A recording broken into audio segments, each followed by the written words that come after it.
Привет! Как дела? У меня хорошо. И сегодня у меня интересный вопрос.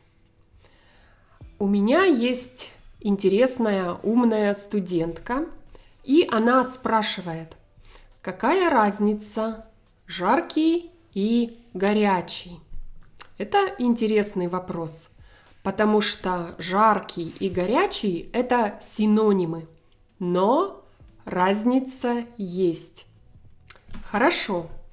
Жаркий. Что такое жаркий? Жаркий. The first meaning of this adjective is something that gives heat. So if you look at the root of this adjective, in the root you see the word жар. Жар means heat. Or there is a verb in the Russian language, жарить, which means to produce heat. Жаркое солнце, жаркий огонь, жаркий спор. Secondly, you can use this adjective figuratively to say southern or warm. Жаркий климат, жаркая страна. And thirdly, you can describe something passionate, like жаркий поцелуй.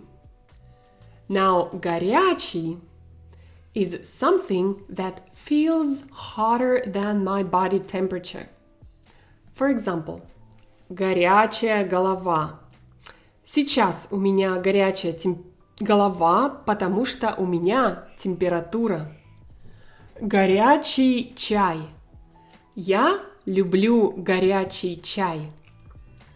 Secondly, you can use this adjective горячий interchangeably to describe something or someone passionate. For example, горячая любовь.